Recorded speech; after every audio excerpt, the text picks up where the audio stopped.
श्रीमती ममता खरे जी के सेवानिवृत्त एवं सम्मान समारोह कार्यक्रम में ग्राम वासियों ने दी भावभीनी विदाई। आज दिनांक 30 मार्च दोपहर 2 बजे से रेपरा ग्राम के शासकीय सुभाष चंद्र बोस बालिका छात्रावास रेपरा में श्रीमती ममता खरे जी अपनी लंबी और गौरवशाली सेवा के बाद सेवानिवृत्त हुई। एक शिक्षक अधिकारी के रूप में उन्होंने रेपरा ग्राम के बच्चों और समाज को जो दिशा दी है, उसके लिए हम सभी ग्रामवासी सदैव उनके ऋणी रहेंगे। आपके मार्गदर्शन और स्नेह की कमी हमें हमेशा खलेगी। श्रीमती ममता खरे जी के सेवानिवृत्ति के अवसर पर एक भव्य सम्मान समारोह का आयोजन किया गया। इस अवसर पर पूरे ग्रामवासियों ने एकजुट होकर उनकी सेवाओं की सराहना की। समारोह में ग्रामीणों ने उन्हें शाल, श्रीफल और स्मृति चिन्ह भेंट कर सम्मानित किया। विदाई की बेला में ग्रामीणों की आंखें नम थीं। उपस्थित जनों ने कहा कि ममता जी ने केवल अपना कार्य नहीं किया, बल्कि एक परिवार के सदस्य की तरह गांव के विकास और शिक्षा में योगदान दिया। उनकी कमी हमेशा महसूस की जाएगी। श्रीमती ममता खरे जी, आपका कार्यकाल हम सभी के लिए प्रेरणा स्रोत रहा। गांव के हर घर में आपके प्रति जो सम्मान है, वही आपकी असली पूंजी है। आपकी अगली पारी खुशियों और सुकून से भरी हो, यही हमारी ईश्वर से प्रार्थना है। और मैं कैलाश सेन पत्रकार आपके सुखद, स्वस्थ और दीर्घायु सेवानिवृत्त जीवन की माँ गायत्री से मंगल कामना करता हूँ। दिखाने का उन्होंने कार्य नहीं किया या किसी से नीचे झुकी भी नहीं। मतलब जो अपना मूल स्वभाव है, उस स्वभाव को कभी उन्होंने परिवर्तित नहीं किया। और सकारात्मक दृष्टिकोण, उनका दृष्टिकोण हमेशा सकारात्मक रहा।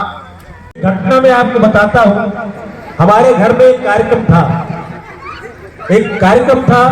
उस कार्यक्रम में कुत्ता बार बार उद्भव कर रहा था। खाने का कार्यक्रम था। 4 लोगों ने कुत्ते को मारा, लेकिन कुत्ता 5वीं बार भी आया।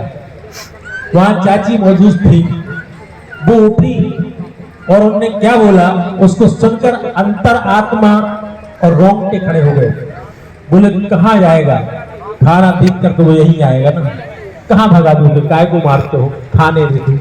मैं उस बात को हृदयगम कर गया। आज भी वह स्मृति है कि एक कुत्ते के प्रति मारने का भाव जिसके हृदय में ना आए। पशु पक्षियों से भी ममता और करुणा, दया की कल्पना करने वाले हृदय संत हृदय हुआ करते हैं। कि अपने आप में स्वयं गृहस्थ संत के रूप में उन्होंने अपना जीवन काटा। ईश्वर ने सब दिया, अनंत दिया, अखंड दिया, असीमित दिया, किंतु ना भाव बदला, न स्वरूप बदला, न दिखावा हुआ, न वाणी बदली। यहाँ तक कि कुछ भी जीवन में परिवर्तन नहीं आया। मैं मानता हूँ एक सात्विक अमृत से भरी पावन नदी।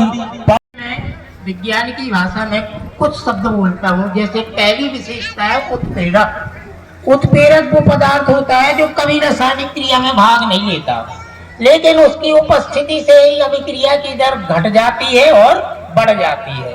वो उत्प्रेरक का कार्य किया मैडम ने अपने पूरे जीवन काल में। कभी अभिक्रिया में भाग नहीं लिया, लेकिन उपस्थिति से अभिक्रिया की दर को बढ़ाया है और आगे चलाया है। दूसरी इनकी जो विशेषता है बंध बनाने की। जब ये किसी के संपर्क में आती हैं तो सहसंयोजी बंध इतनी मजबूती से बना लेती हैं कि देखने में लगता है ये बंध कभी टूटेगा नहीं। लेकिन जब भी कोई विद्युत संयोजी यौगिक इनके पास आता है, इनका बंध टूट जाता है। तीसरी इनके विज्ञान की भाषा में अगर विशेषता का बखान करूं तो वो है समावयवता। समावयवता, जब कोई यौगिक का अणुसूत्र होता है और जब वो किसी के संपर्क में आता है तो उसका क्रियात्मक समूह बदल जाता है। वो ही नेचर मैडम का है। जब ये किसी व्यक्ति के संपर्क में आती हैं तो इनका क्रियात्मक समूह कुछ और होता है, और जब किसी दूसरे व्यक्ति के संपर्क में आती हैं तब इनका क्रियात्मक समूह बदल जाता है। और चौथी अगर इनकी विशेषता का बखान करूं तो वो है विलेयता।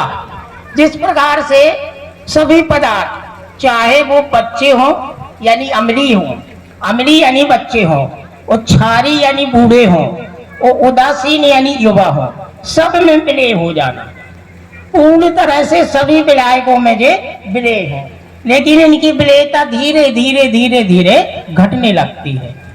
ये हमारा विज्ञान का तत्व मैडम के व्यक्तित्व को बखान करता है। काला 41 वर्ष 4 माह का समय बहुत होता है और बिल्कुल बिना किसी अवरोध के, बिना किसी रुकावट के और एक सम्मानपूर्ण, जैसा कि हमारे भाईचारा साहब ने बताया कि सम्मानपूर्ण नौकरी की है और उसको ही अपना कर्म, नौकरी को ही अपना कर्म